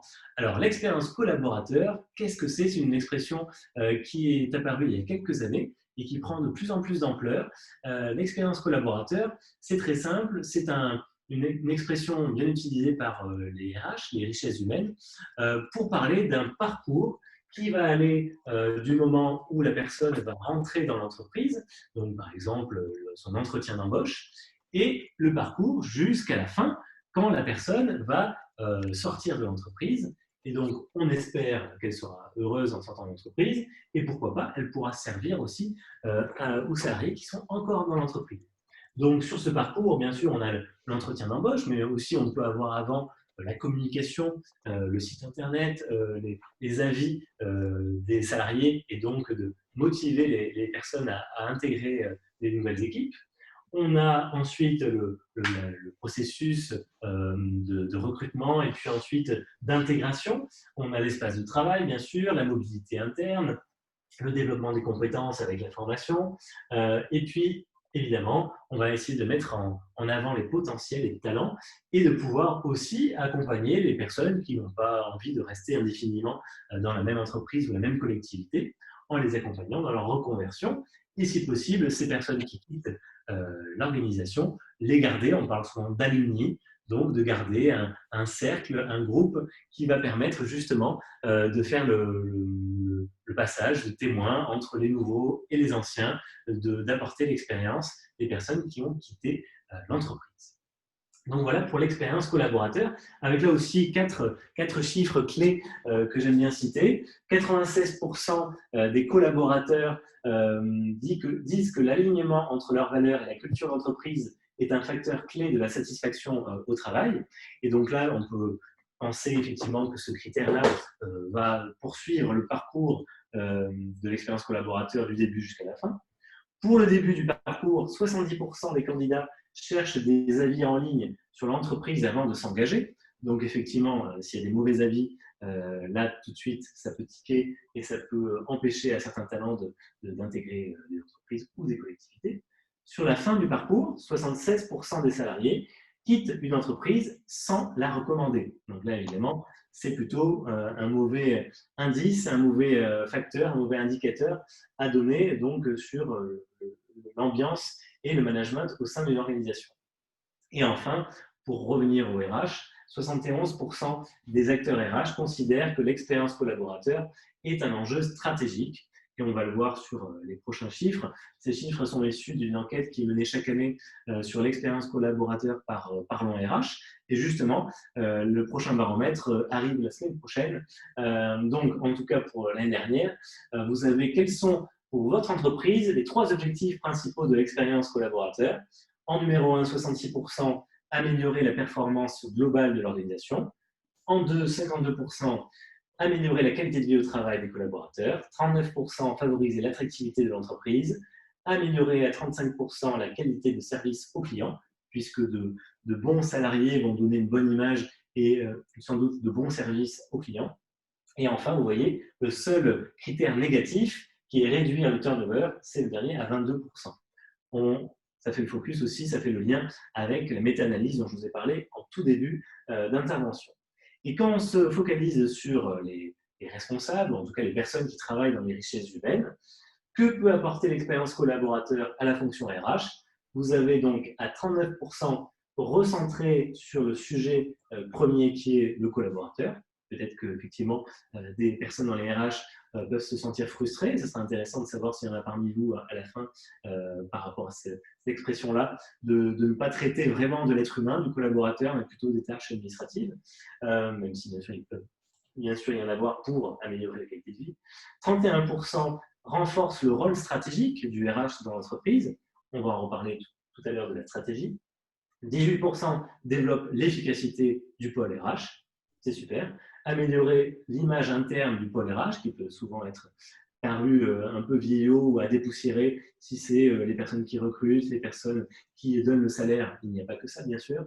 Et puis enfin, vous avez les rien, les je ne sais pas, les autres apports qui forment 3%. Donc, vous voyez que l'expérience collaborateur est quelque chose qui est complètement en symbiose avec la psychologie positive, avec le bonheur au travail, comme je vous en ai parlé avec cette méta-analyse que je vous remontre brièvement. Et puis ensuite, une fois qu'on a mis en place ce parcours d'expérience collaborateur, comme je peux le faire dans mes formations, il y a aussi une boîte à outils. On a plein d'outils à mettre en place pour améliorer le quotidien des salariés, des collaborateurs, des agents dans les collectivités publiques. Alors, il y a 4 thématiques intéressantes et majeures: la stratégie, les richesses humaines, la communication et le bien-être. Alors, en fonction des formateurs, en fonction des endroits, par exemple, l'affaire d'Espinosa parle de la direction, parle de la communication et du marketing, parle des RH. Donc, chacun met les piliers là où il semble le plus opportun. En tout cas, on se retrouve sur le plus important. Alors, je vais vous donner un outil pour chaque enjeu, pour chaque composante du bonheur au travail. Sur la stratégie, alors c'est très important d'avoir une stratégie, de savoir où on va et d'embarquer les autres collaborateurs, d'être clair sur la raison d'être, notamment on parle souvent des entreprises à mission depuis quelques mois, donc qui affichent leur raison d'être, mais aussi savoir où on va avec la vision. Et donc un outil important que je mets en place dans des séminaires de managers ou des séminaires avec tous les collaborateurs, c'est par exemple cet outil, le Vision Boat, un outil de facilitation visuelle. Alors, moi, j'appelle ça le bateau de l'enthousiasme en français. C'est un bateau qui va vers une île déserte avec un phare, un récif, des courants qui le ralentissent, mais aussi des vents qui soufflent dans les voiles et des voiles qui lui permettent d'avancer. Et tous ces éléments que je viens de vous citer, ce sont des éléments qui vont aider à la réflexion collective, à l'intelligence collective. Par exemple, l'île paradisiaque, c'est l'idéal, là où on veut aller dans 1 an, dans 6 mois, dans 3 ans, etc. Et le bateau, c'est l'entreprise ou l'équipe qui va répondre à cet outil. Donc un outil très intéressant. Et on peut mettre en place également d'autres outils d'intelligence collective, comme les forums ouverts, comme les World Café, pour faire réfléchir tous ensemble les collaborateurs à la stratégie d'une entreprise. Donc, plus c'est collaboratif, plus il y a de l'intelligence collective, mieux c'est pour faire du participatif et de l'horizontalité. Autre pilier, les richesses humaines, dont je vous en ai parlé. Donc, il y a plein d'outils différents sur les richesses humaines. Je vous en citais un qui est lié à la psychologie positive, le bateau de l'enthousiasme l'était aussi. La carte du bonheur, alors je vais faire un petit focus, puisque l'histoire est intéressante. Alors, j'aimerais bien prendre quelqu'un au hasard. Est-ce que... du coup, qui je n'ai pas vu. Alors, du coup, est-ce que tu peux prendre quelqu'un au hasard, Julie, parce que je ne vois pas les vidéos. Alors, au hasard. Et où allumé? Tac, tac, tac. Alexandra. Alors, Alexandra, le hasard a bien fait les choses. Est-ce que J'adore le hasard. allumez votre micro, parfait. Est-ce C'est que beau vous pour pouvez moi. me dire le prénom et le nom de ce magnifique chercheur? Mais évidemment, Mialis Csikszentmihalyi. Très bien, alors c'est bien essayé. C'est Mihai Csikszentmihalyi. Voilà, c'était juste pour tester vos connaissances en hongrois. Donc, ce La petit vraie. poème, désolé, hein, c'était plutôt une vacherie. Hein. Merci pour votre Est-ce prêté. que tu peux le répéter? Parce que j'ai toujours rêvé de savoir le prononcer, mais j'y arrive pas. Ah, plus facilement, plus lentement. Mihai Csikszentmihalyi. Génial, merci. Voilà, je n'ai pas fait d'hongrois, mais en tout cas, à force de l'entendre parler, j'ai su le prononcer. Donc, c'est un chercheur qui, dans les années 70, a mis en place là aussi un protocole scientifique. Alors, je vais simplifier, parce que ce n'était pas comme ça que ça s'est passé, mais en gros, il a demandé à des cobayes, sur une application sur leur téléphone, de répondre à chaque fois que cette application se mettait en marche et qu'elle sonnait. Et donc, les cobayes vivaient leur vie habituelle, et plusieurs fois par jour, et tous les jours, l'application sonne, et ils devaient noter 2 éléments, l'activité qu'ils étaient en train de faire, et leur degré de bonheur, par exemple, sur une échelle de 0 à 10, comme on a vu tout à l'heure avec la définition du bonheur. Et donc, au fur et à mesure, il a récolté une base de données hyper importante, il a pu donc définir la carte du bonheur, on a tous envie de la connaître, eh bien, je vais vous la montrer. Voilà, c'est un moment assez important. Hein. Ce n'est pas une première monnaie. Par contre, je vous le dis, parce que la conférence positive a fait un petit tour de France, voici la vraie carte du bonheur. Alors, c'est ce qu'on appelle la zone de flow, pour ceux qui connaissent mieux la psychologie positive. En français, la zone d'expérience optimale. Alors, on met ici en ordonnée le niveau de challenge demandé et ici en abscisse le niveau de compétence mobilisée. Vous voyez que quand on n'a aucun des deux, c'est l'apathie, on est dans son canapé en train de rien faire. Si on augmente à fond le challenge mais qu'on n'a pas les compétences, on est dans l'anxiété. Si on augmente à fond les compétences mais qu'il n'y a pas de challenge, c'est plutôt la détente. Et si on arrive aux deux, à l'équilibre des deux, du coup, on va avoir l'expérience optimale. Et bien sûr, ces aires-là peuvent varier en fonction du centre et en fonction de sa personnalité, de ses compétences et de son degré au niveau de challenge, qui est bien sûr personnel. Donc, c'est une zone qui allie concentration et bonheur. Donc, voilà la carte que je propose aux personnes qui sont en train de piloter les entretiens annuels pour évaluer chaque mission dans une fiche de poste, le passer au crible de la zone de flow pour savoir où se trouve chaque mission qui est demandée à chaque collaborateur. C'est assez intéressant de savoir si c'est une zone plutôt d'anxiété. Là, du coup, il va peut-être falloir former la personne. Une zone de détente, et là, il va peut-être falloir trouver des challenges un peu plus mobilisants. Ou alors, si la personne est directement dans une zone de flow, l'écoulement en groupe. Voici pour la carte du bonheur et donc sur la partie RH. Il y a également le pilier communication. Donc là, je vous propose un outil qui s'appelle par exemple co-développement. Il y a la communication non violente également, mais le co-développement, c'est quelque chose qui prend de plus en plus d'ampleur, qui est hyper intéressant alors que c'est très simple. C'est des tables d'écoute et de parole entre pairs, donc si c'est des managers, entre managers, si c'est des collaborateurs, entre collaborateurs, et ils vont échanger sur les problèmes qu'ils vivent au quotidien. Et à chaque fois, à chaque cercle de co-développement, c'est un seul problème qui va être dévoilé. Et les autres personnes autour de la table vont indiquer leur retour d'expérience, leurs outils, leurs solutions qu'elles peuvent apporter à la personne qui apporte son problème. Et donc, il y a tout un système d'écoute, d'empathie, donc les gens qui parlent, les autres peuvent écouter, etc. Et donc, c'est un moyen très important et très facile à mettre en place pour améliorer l'entraide et l'auto-formation dans une organisation.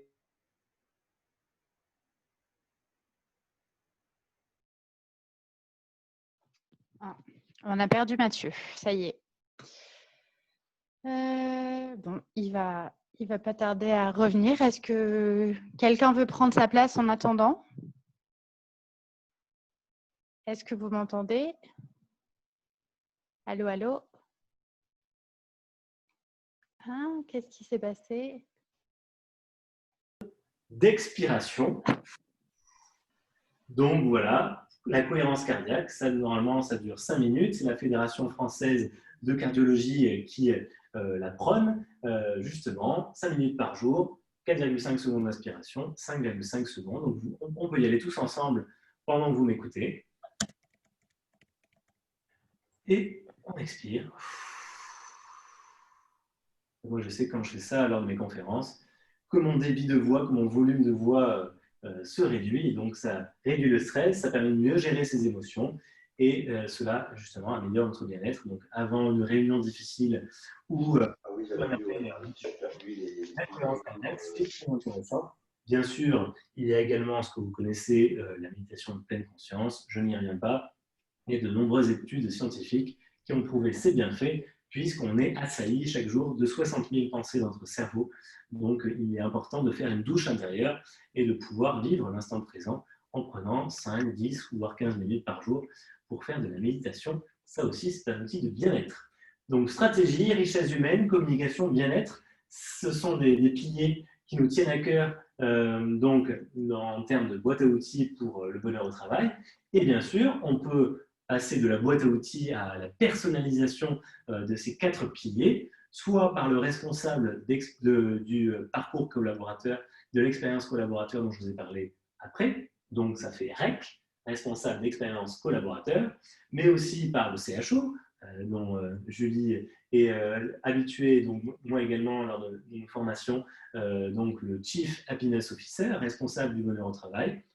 Moi, j'aime bien, voilà, chacun a son intitulé, l'essentiel c'est le contenu. Moi, j'aime bien dire le FBAT, le facilitateur du bonheur au travail. Facilitateur, donc là aussi dans mes formations, je reviens à chaque fois dessus. La facilitation, c'est quelque chose de très important qui permet de guider, d'accompagner les collaborateurs dans leurs objectifs à travers plein d'outils créatifs dont je vous ai parlé pour certains dans la boîte à outils. Donc, c'est le facilitateur, le chef d'orchestre qui va donner les outils, qui va outiller, qui va conseiller les autres collaborateurs. Donc, c'est important d'avoir une personne ou plusieurs dans son entreprise ou sa collectivité pour mettre en place cette boîte à outils. Et donc, je voulais bien sûr parler du collectif humain des organisations avec laquelle on appartient avec Julie, que vous pouvez retrouver sur la page LinkedIn Collectif humain des organisations. Bien sûr, vous aurez bien vu que ça fait CHO, et nous, ça nous tient à cœur de parler de l'expérience collaborateur ou du Chief Happiness Officer qui, pour nous, ont la même fiche de poste, cette fiche de poste que vous pouvez retrouver sur LinkedIn, donc, et donc vous voyez le plan global, stratégie, richesse humaine, communication et bien-être. Et puis, bien sûr, un petit focus sur le CHO, CHO en anglais, donc, qui est très connu et qui commence à prendre de l'ampleur. Il y avait 5 postes dans le monde en 2010. Donc, pour rappel, 2000, c'est la psychologie positive. 2010, c'est les CHO. Le temps que ça arrive en France, bien sûr, ça prend un peu plus de temps. Il y en avait à peu près 1100 en 2018. Donc, bien sûr, depuis, ça s'est développé, dont 234 en France. Donc, c'est déjà pas mal. 21% des CHO mondiaux sont en France. Donc, c'est donc un besoin pour les entreprises, pour les collectivités, de mettre en place ces postes-là, même si, bien sûr, ils ont été mal décrits par certains médias au tout début. Donc, ce ne sont pas des clowns en entreprise, mais bien des personnes qui vont faciliter le bonheur au travail. Alors, il y a plein d'autres métiers en dehors du CHO. Il y a des chargés de mission engagement, des happiness managers. Moi, je les interviewe depuis 1 an, donc tous ces métiers liés au CHO, au REC. Et donc, j'en découvre à chaque fois d'autres intitulés. Donc, l'intitulé, ce n'est pas le plus important, c'est vraiment la mission. Et donc, bien sûr, les Ghost Happiness Officers, qu'est-ce que c'est? Ce sont toutes les personnes qui mettent en place du bonheur au travail dans leur entreprise, mais qui n'ont pas d'intitulé ou qui n'ont pas de fiche de poste à proprement parler. Et puis, vous voyez quelques chiffres par rapport à leur répartition entre les TPE startups, 53%, 28% pour les PME, 18% pour les grandes entreprises. Donc, voilà, de par l'expérience de BHP depuis 5 ans sur ces enjeux du bonheur au travail, il n'y a vraiment pas de stéréotypes en termes d'entreprise ou de collectivité. Tous les secteurs, toutes les tailles ont envie de s'emparer de ces enjeux-là. Et c'est tant mieux, puisque du coup, on peut également avoir un CHO. Je pense que Julie en fait partie aussi, des CHO externalisés, comme dit Happy.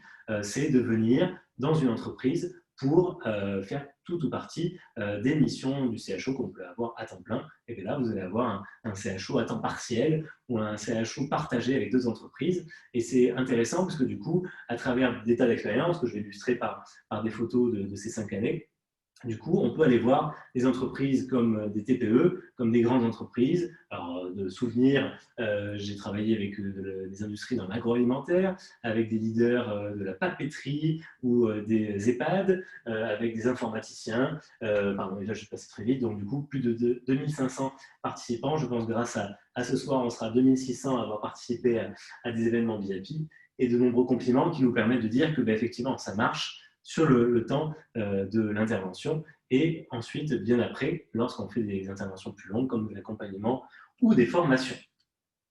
Si vous voulez en savoir plus, n'hésitez pas à aller voir le site internet de BIP, b-api.fr. Et donc, j'aime bien à chaque fois dans mes interventions dire une citation. Le bonheur au travail, ce n'est pas la cerise sur le gâteau, mais c'est la farine du gâteau. Donc, je pense qu'on se rejoint tous sur ces questions-là. Et puis, une autre citation, cette fois-ci de la première CHO belge, Laurence Vanet, qui n'était pas dans une entreprise, mais dans une collectivité, puisque c'était la sécurité sociale belge, il y a déjà quelques années. Et elle disait « Le bonheur au travail permet d'aligner les objectifs de l'entreprise avec ceux des salariés. » Ça fait référence également à la méta-analyse que je vous ai montrée tout à l'heure. Voilà pour à la fois les définitions sur le bonheur au travail, la psychologie positive, les neurosciences et de nombreux outils que j'espère que vous avez pu tester, vous avez pu tester en live et j'espère noter et peut-être partager dès demain matin avec vos collègues, avec vos contacts.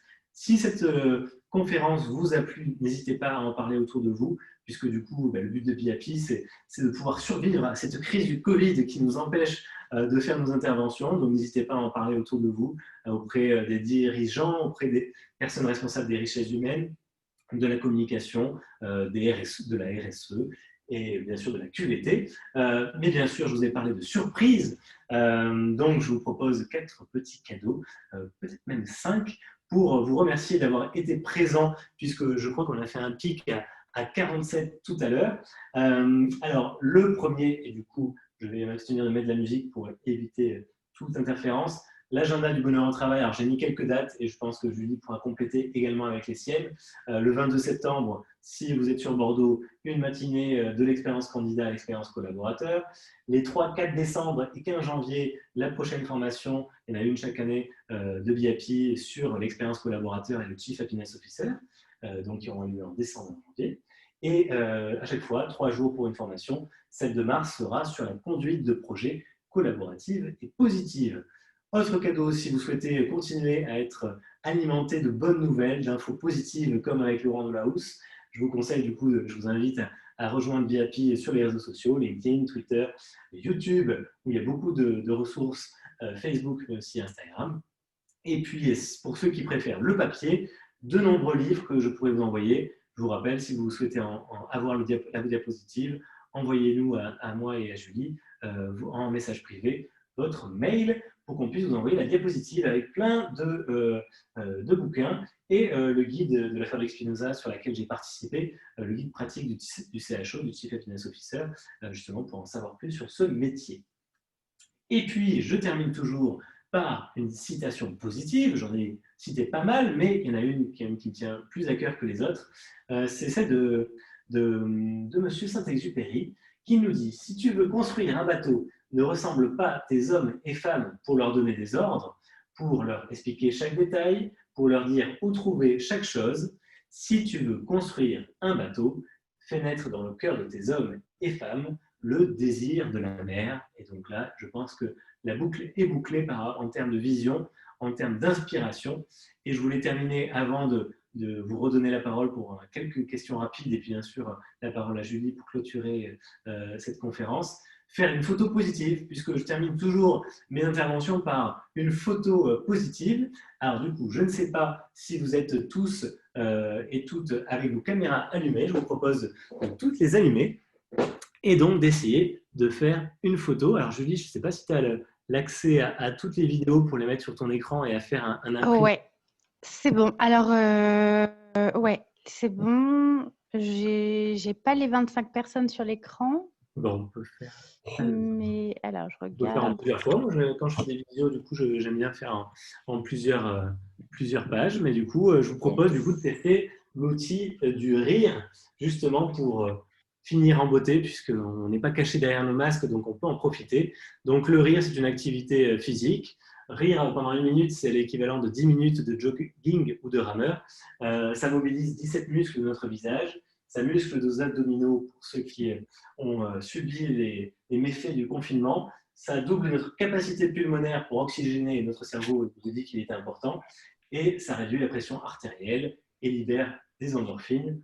Ça fait le lien avec tout ce que je vous ai dit. Donc, je vous propose bien sûr de sourire et de rire pour cette photo. Je ne sais pas si Julie, tu es en train de nous prendre en photo tous ensemble. En tout Alors, cas, allez-y, à 3, on y va. Ceux qui veulent activer leur caméra, c'est le moment aussi. Et je prends une photo.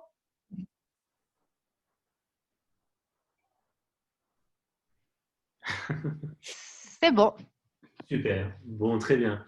Merci beaucoup à tous. Et puis, on va finir du coup avec quelques secondes, quelques minutes pour les questions-réponses, bien sûr, que je pense vous souhaitez poser.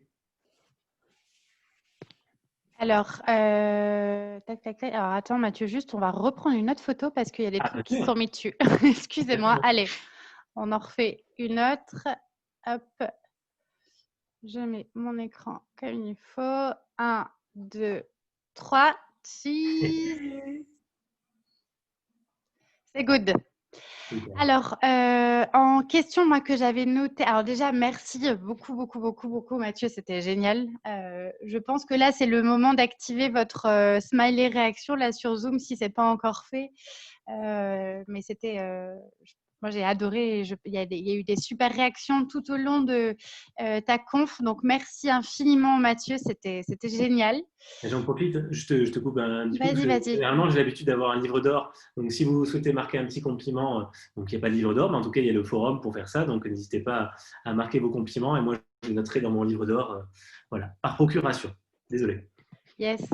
D'ailleurs, oui, j'ai récupéré les mails, hein, donc c'est bon. J'ai fait un petit Google Form très rapidement au tout début. Donc, si vous voulez déposer votre mail, il est encore temps. Je vous ai remis le lien dans le chat. En question, mais peut-être que c'était dans tes slides, j'avais des questions sur les sources en fait des chiffres que tu as présentés.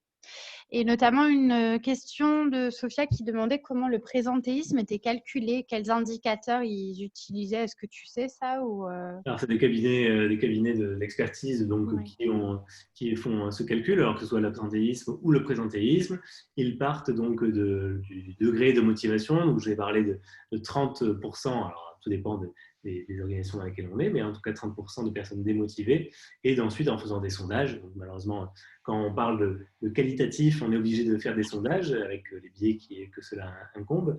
Du coup, on arrive à trouver le pourcentage de baisse de productivité en termes de présentéisme, le fait de venir au bureau, mais de ne pas être à 100% parce qu'on est fatigué, ou parce qu'on est malade, ou parce qu'on est démotivé. Ok, nickel. J'ai pas d'autres questions à l'écrit, mais après, si quelqu'un veut prendre la parole rapidement, alors il y en a déjà qui sont en train de nous quitter parce que c'est vrai qu'il commence à être tard, peut-être que vous n'avez pas encore mangé, etc. Mais voilà, si vous avez une réaction à chaud à nous partager peut-être ou une question. Sophia, non, je pensais que tu allais désactiver ton micro. Je t'ai vu commencer à parler et puis… Non, en fait, c'était les diapos qu'il a présentées n'étaient pas forcément claires et je me demandais si sur l'enregistrement, ça le serait plus. Oui, du coup, on va vous envoyer la présentation de Mathieu, comme ça vous verrez mieux les chiffres qui ont été donnés, tout le contenu. Voilà, parce que c'est vrai que c'est super intéressant, donc merci pour toutes ces infos. Et c'est intéressant ces données chiffrées et voilà, ces infos sur les neurosciences, etc. Donc, pas de questions, mais merci beaucoup. C'était très clair. Le meilleur moyen qu'on a trouvé pour donner un côté physique, plutôt que je vous fasse touche droite de mon clavier pour dérouler les diapositives. Comme ça, on avait quand même un lien entre nous. Et bien sûr, ensuite, je vous enverrai le diaporama grâce à vous-même. Ok, merci beaucoup. Merci à vous. Est-ce qu'il y a d'autres questions pour Mathieu? Après, du coup, je vous ai mis son site internet en lien si vous voulez le contacter. Moi, j'ai remis les thématiques qu'on a abordées, hein, donc bonheur au travail, psychologie positive, neurosciences, expérience collaborateur, chief happiness officer, facilitateur du bonheur au travail externe, la stratégie, les RH, la com, le bien-être, le vision board, le co-développement et bien d'autres. Voilà, s'il y a des choses sur lesquelles vous voulez revenir, n'hésitez pas. Super conférence, super animation, très punchy, très dynamique. Merci encore Mathieu. Et c'est mieux en vrai. Et voilà, oui, voilà. c'est ça. J'habite tout là. J'habite Lille. Voilà, il faut se dire que ouais, normalement, tu devais être ici à Montpellier, mais c'est chouette parce que du coup, tu fais partager à d'autres gens qui n'auraient pas pu être sur le meet-up de Montpellier, donc c'est génial. Bon, on va clôturer parce que je vois beaucoup de gens du coup nous quitter. Merci encore à tous et merci Mathieu, franchement, c'était vraiment génial. Il y aura d'autres meet-up, du coup peut-être on va continuer en ligne, je sais pas, en tout cas je vous tiens au courant, je vous enverrai un mail du coup via la plateforme Meetup si vous êtes abonné, puis on reste en contact aussi et avec Mathieu aussi, on est sur LinkedIn, donc n'hésitez pas à nous écrire. Normalement j'ai récupéré tous vos emails, donc c'est bon, Mathieu vous fera parvenir sa présentation. Et puis voilà, encore un grand merci Mathieu. Je pense merci à vous tous. Merci Julie pour finalement. Merci beaucoup. Ouais. Merci d'être venu et merci d'être resté. Yes. Voilà, merci à tous. Et puis je vous souhaite une très bonne soirée. On se retrouve très bientôt. Salut tout le monde. Ça marche. Au revoir à tous. Salut, merci encore. On va vous laisser quitter. Je reste avec Mathieu à la fin du Zoom 2 petites secondes.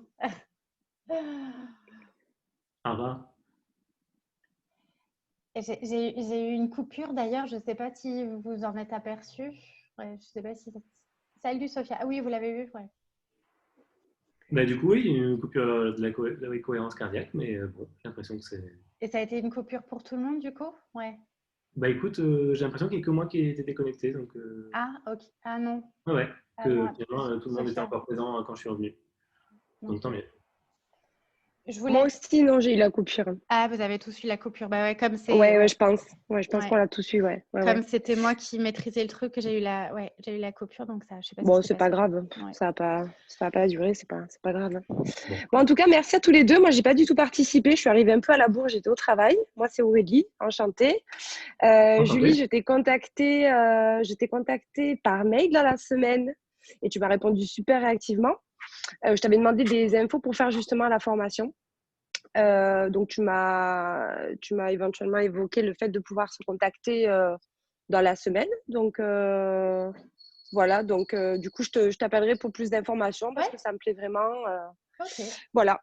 Bon, en tout cas, merci à tous les deux. C'était un vrai plaisir. Je me suis régalée. Et puis je vous dis à bientôt. Merci beaucoup. Merci beaucoup. Bonne soirée.